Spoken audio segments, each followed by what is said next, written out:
Hi friends, today we are going to discuss chapter 5 of Indian Evidence Act which deals with documentary evidence. Actually, this chapter 5 is a very big chapter in the entire enactment which deals with section 61 to 90. Almost 30 sections are there which are there speaking about the documentary evidence, in which again the entire chapter 5 is divided in three different categories. The first category we are going to discuss from section 61 to 73. This is generally with regard to documentary evidence. Let us begin with section 61, which says that proof of contents of documents.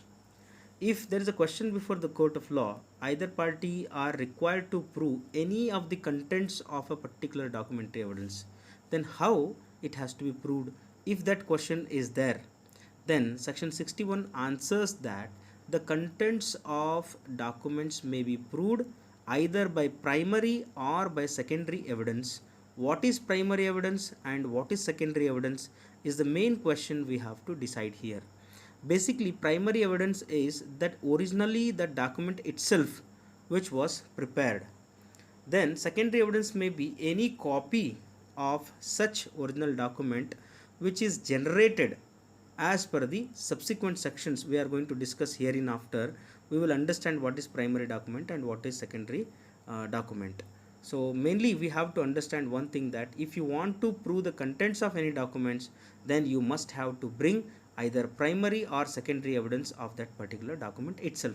This is section 61.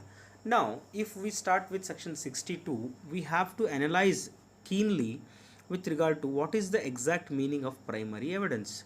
Primary evidence means the document itself, as I told, produced for the inspection of the court. When the original document itself, if it is placed before the court of law, then we can say that it is the primary evidence of a documentary evidence. That means primary evidence of a document.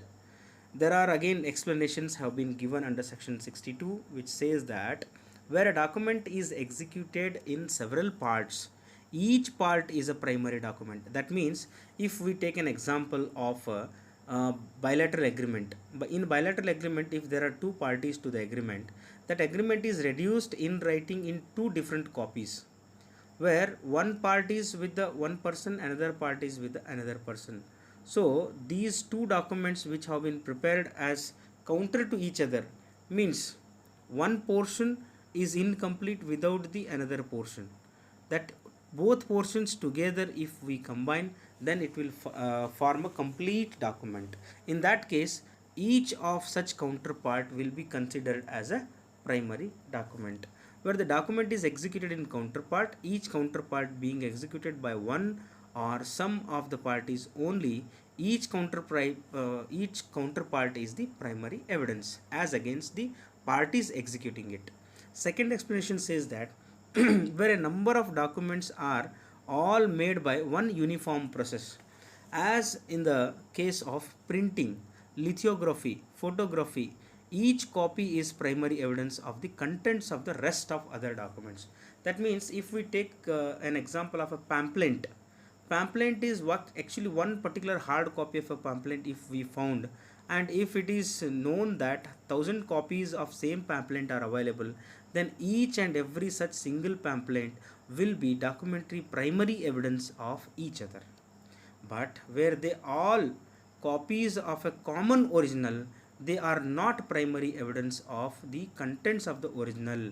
That means if one particular document is prepared in original form, and if there are hundreds of copies of the same original document is kept by the parties, all 100 copies will be considered as secondary evidence, but the original document will be considered as primary evidence.